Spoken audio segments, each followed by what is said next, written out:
வகை வகையா நம்மளை விட நப்சுல ரொம்ப மோசமா இருக்காங்க. நம்மளாச்சும் பரவாயில்லை, அதை விட கேவலம். பக்குவ அர்த்தம் வேணாமாங்க. நம்ம நல்லா பாக்குறோங்க, எத்தனை சேகுமார்களுடைய வீடுகள்ல நீச்சல் குளம் இருக்கு, சேகுமார்களுக்கு அரண்மனை இருக்குது, அரண்மனை மாதிரி மாளிகை வீடுகள் இருக்கு, சேகுமார்களுக்கு கண்டசா கார்கள் எத்தனை கார்கள் இருக்கு. நான் வச்சுக்கலாம், நீங்க வச்சுக்கலாம். நம்ம அப்படி சொல்லல மக்கள்கிட்ட, நான் வச்சுக்கலாம். ஏன் வச்சுக்கலாம்? நம்ம இதுதான் பெரிய ஆன்மீகத்தை எல்லாம் தியாகம் பண்ணணும் பிரச்சாரம் பண்ணல. நீ என்ன பண்ணுன? பக்குவப்படுத்தணும், பெரிய மனிதனுடைய உள்ளத்தை ரொம்ப உலக ஆசையிலிருந்து அப்புறப்படுத்தணும், அது பண்ணணும் இது பண்ணணும்னு சொன்னியப்பா. நீ அதெல்லாம் தாண்டில இருக்கிற. அதுவும் எப்படிப்பட்ட வியாபாரிகளை தேர்ந்தெடுக்கிறாங்கன்னு பார்த்தா, வீணே இல்லாதவன், லாட்டரி சீட்டுக்காரன், அவன்கிட்ட போய் சாப்பிடுவாங்க. பக்குவப்படுத்தக்கூடிய ஆளு தேர்ந்தெடுக்கிற பணக்காரர்கள் எப்படிப்பட்டவர்களா இருப்பாங்க? எல்லாம் ஹராமான சினிமா கொட்டை வச்சுக்கிறவன், லாட்டரி சீட்டு நடத்துறவன், கள்ளுக்கடை நடத்துறவன், சாராய கடை நடத்துறவன், இந்த மாதிரி அளவுணர்கள் மோசடி செய்யறவன், ஊரை உழைச்சி உலையில போட்டவன், ஏமாத்துறவன், ஜமாத்து பணத்தை சுண்டவன், இந்த மாதிரி ஆட்களை எல்லாம் தேடி போய் அங்க போய் சாப்பிடக்கூடியவர்கள் தான் இன்னைக்கு இருக்கிற எல்லா ஷேக்குகளும். ஒரு ஷேக் விதிவிலக்கம் கொண்டு காட்டு பார்ப்போம்.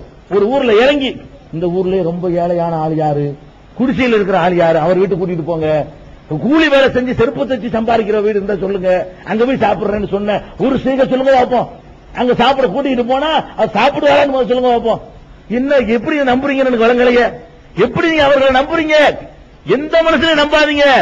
அல்லாஹ் சொன்ன வேதத்தை நம்புங்க, நபிகள் நாயகத்தினுடைய போதனையை நம்புங்க. வேற எல்லாம் ஏமாத்திட்டு போறாங்க. அந்த ஏமாத்தாத ஒரே மனிதர் நபிகள் நாயகம் ஸல்லல்லாஹு அலைஹி வஸல்லம் மட்டும்தான். ஆன்மீகத்தை சொல்லி இந்த மாதிரி ஏமாத்துறது எவ்வளவு பேர் ஏமாத்திருக்கலாம். அந்த ஒரு மனிதர் தான் உலகத்துல வரலாற்றுல வாழ்ற மனிதர்ல நபிமார்கள் தவிர்த்து நம்ம ரசூல் ஸல்லல்லாஹு அலைஹி வஸல்லம் பிந்தி வந்த மனிதர்கள் எடுத்துக்கொண்டால் அவர் ஒரு நாள் தான் நம்மளை ஏமாத்தணும் கன்ஃபார்மா நம்பலாம். ஏமாத்த மாட்டார், ஏமாத்திருக்க முடியாது. அல்லாஹ்வால் தேர்ந்தெடுக்கப்பட்டிருக்கிறார். வேற யாரையும் நீ எப்படி நம்ப முடியும்? அந்த ஒரு ஆளுடைய வழியை விட்டுட்டு போனோம்னா நம்மளை ஒண்ணுமில்லாம ஆக்கிடுவாங்க. அப்ப இந்த பக்குவப்படுத்துறதுங்கிறது பொய், அதுவும் கிடையாது. இன்னும் சொல்ல போனா இவங்களுடைய இன்னொரு கொள்கை அத்வைதம், சூபிசம்ங்கிறான. சூபிசத்துடைய இன்னொரு முகம் என்ன? அத்வைதம். அத்வைதம்னா தெரியுதுல? அத்வைதம்னா துவைதம்னா ரெண்டுன்னு அர்த்தம். துவைதம்னா என்ன அர்த்தம்? ரெண்டு. அத்வைதம்னா ரெண்டு அல்ல. ஆனா ஒரு எதிர்மறைக்கு என்ன செய்வாங்க? ஆனா போட்டுவாங்க. நியாயத்துக்கு அநியாயம்ங்கிறோம்ல, நியாயத்திற்கு அநியாயம், அது நியாயம் இல்லை அப்படின்னு அர்த்தம் இருக்கு. சுத்தத்துக்கு அசுத்தம், சுத்தம் இல்லைங்கிறதுன்னு சொல்லுவோம், அசுத்தம்னு சொல்லுவோம். அந்த மாதிரி என்ன செய்யறாங்கன்னு கேட்டா துவைதத்துக்கு எதிர்மறை அத்வைதம். துவைதம்னா ரெண்டு, அத்வைதம்னா ரெண்டு அல்ல. அதுக்கு அப்படின்னா என்ன அர்த்தம் தெரியுமா? அல்லாஹ் வேற நான் வேற இல்ல, நான் தான் அல்ல, அல்லாஹ் தான் நான். இது அத்வைதம். இது இந்து மதத்தில் உள்ள முக்கியமான கொள்கை. இந்து மதத்தில் என்ன செய்யறாங்க? அத்வைதம் ஒரு கொள்கை இருக்குது. நம்ம சங்கராச்சாரியார்லாம் அந்த கொள்கையை நம்புறவர் தான்.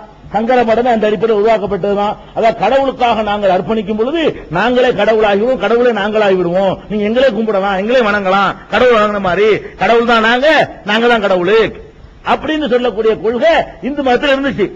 அதை எடுத்துக்கொண்டு இந்த சூபிங்கிற பேர்ல சில சைத்தான்கள், முஹித்தீன் இப்னு அரபி என்ற ஒரு சைத்தான், பெரிய சைத்தான், அவனை ரஹ்மத்துல்லாஹி அலைஹி இருந்தாங்க. இந்த சமுதாயத்தை கெடுத்து நாசமாக்குனதுல இப்னு அரபி அந்த ஆளுக்கு பேரு. அவன் என்ன பண்றான்? அரபில சில வாசகங்கள் எழுதுனான். எப்படி எழுதிருக்கான்னு பாருங்க. ஓ யஅபுதுனி வ அபுதுஹு ஓ யஸ்ஜுதுனி வ அஸ்ஜுதுஹுங்கறான். என்ன சொல்றான் தெரியுமா? அல்லாஹ்வை நான் வணங்குகிறேன், அல்லாஹ் என்னை வணங்குகிறான். ஓ யஸ்ஜுதுனி வ அஸ்ஜுதுஹு, அவன் எனக்கு செய்தா செய்கிறான், நான் அவனுக்கு செய்தா செய்கிறேன், ரெண்டு ஒண்ணுங்கறான். இப்படி எழுதி வச்சுக்கிறான். ரஹ்மத்துல்லாஹி அலைஹிங்கறான் மௌலவிகள்லாம் மெம்பர்ல இருக்குது.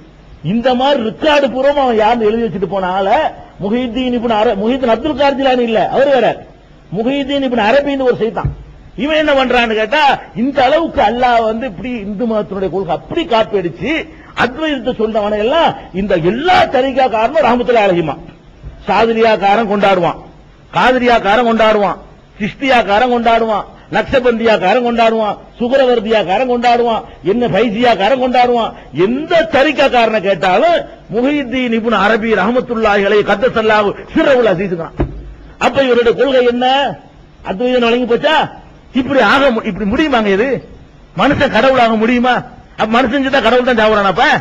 நீங்க செத்து போய் போச்சுட்டீங்களப்ப, அல்லாஹ் செத்துறானப்ப? அப்ப அது கூட விளங்காம நாங்க தான் கடவுள்னு சொல்லி ஒருத்தன் சொன்னானே, அந்த மாதிரி சொல்லி தங்களுக்கு கடவுளுக்கு இருக்கிற மாதிரியான அந்தஸ்தை உண்டாக்கி தங்களுடைய காலில் கும்பிடக்கூடிய ஒரு கூட்டத்தை ஏற்படுத்தணும், அதன் மூலம் பொருளை திரட்டணும். தங்களை வளப்படுத்திக்கிறோங்கிறதுக்காகத்தான் அத்வைதத்தை காப்பிடிச்சிருக்காங்க. சூஃபிசத்துல உள்ள எல்லாத்துலயுமே இந்த அத்வைதம் இருக்குது. இந்த அத்வைதத்தினுடைய வெளிப்பாடு தான் அந்த தரிகாக்கள் பேர்ல, அப்துல் கார் ஜிலானி பேர்ல, அபுல் ஹசன் ஷாதிலி பேர்ல, அதனுடைய ஷேகுமார்கள் பேர்ல இவர்கள் கட்டி வச்சுக்கிற கவிதைகள் நமக்கு சான்று அனுப்பிதுங்க. ஒரு கவிதை பாருங்களேன். ஒமையுனாதி சிமி அல்பம்பி ஹல்வத்திஹி அஸ்மம்பி ஹிம்மத்திஹி சர்மல்லி அபோத்திஹி அஜப்துஹு முஸ்ரியம் மின்னஜ்லி தாவத்திஹி ஃபல்யது யா அப்துல் காதிர் முஹியுத்தீனி. என்ன எழுதி வச்சுக்கிறாங்க தெரியுமா? காதிரியா தரிகாக்காரன் என்ன சொல்றான்? அப்துல் கார் ஜிலானி சொன்னாராம். என்ன சொன்னாராம்? உங்களுக்கு கஷ்டம் வந்தால், உங்களுக்கு துன்பம் வந்தால் என்னை கூப்பிடுங்கள், 1000 முறை கூப்பிடுங்கள், உடனே நான் வந்து விடுவேன் அப்படின்னு சொல்லி அதை அவர் சொன்னாராம். அப்ப இவர் அல்லாஹ் ஆயிட்டார்ல. இந்த மாதிரி அல்லாஹ் வாக்கக்கூடிய நிலை தான் எல்லா தரிகாக்கள்லயும் காணப்படுது. அப்ப இந்த தரிகாக்கள்ல எஸ்கேபிசம் ஓடி ஒளியக்கூடிய சித்தாந்தத்தை சொல்றான், அது இஸ்லாத்துக்கு எதிரானது.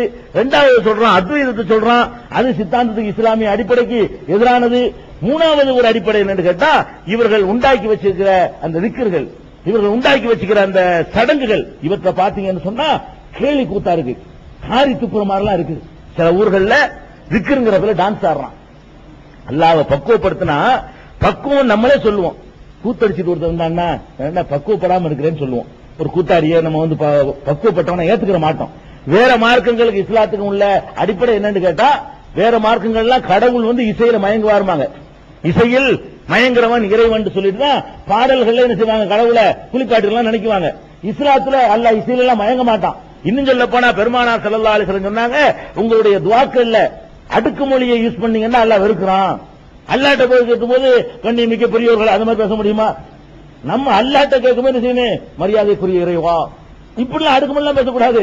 நம்ம உள்ளத்துல இருந்து வரணும், வார்த்தைகளை தேர்ந்தெடுத்து பேச கூடாது. சாதாரணமா பேசுற மாதிரி கெஞ்சி கேட்கணும். அல்லாஹ்ட்ட பேசும்பொழுது இறைவாண்டு வந்ததுனால தருவாண்டு முடிக்க கூடாது.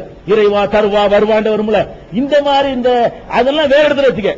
அல்லாஹ்ட்ட போய் இந்த விளையாட்டுக்காரன் ஒரே இடத்துல கட்டிடுவான். ஏன்னா நீ எனக்கு சொல்லி தெரியா, எவ்வளவு திமிருன்னு கேட்பான். அவன் பிச்சை எடுக்க போறவன் அது மாதிரி போகணும்.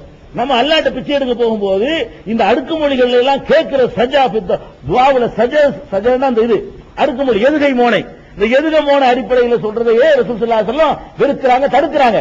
இவங்க என்ன பண்றாங்க, அல்லாஹ்வுக்கு இசைன்னு சொல்லிட்டு ரிஃபாயி தரிகான்னு தரிகா இருக்குங்க தமிழகத்துல, மேல பல இருக்குது. ரிஃபாயி தரிகால என்ன பண்ணுவாங்க, இசைக்கருவி மியூசிக் அடிச்சுக்கிட்டு தான் எல்லாம் பண்றது. அது மாதிரி இந்த நூறுஷான்னு ஒண்ணு இருக்குது, இவனும் இசை மியூசிக் படிச்சு பாட்டு படிச்சு அல்லாஹ்வை தாளாட்டி தூங்க வைக்கிறதுக்காக வேண்டி பாட்டு படிச்சுக்கிட்டு திக்ர் செய்யக்கூடிய ஒரு கூட்டம் இருக்குது. ஷாதிலியா தரிகான்னு இருக்குது, இவங்க டான்ஸ் ஆடிக்கிட்டு திக்ர் செய்யறாங்க. காயல் படுத்தினதுக்கா கேளுங்களேன், காயல் பட்டு தான் போட்டதுக்கு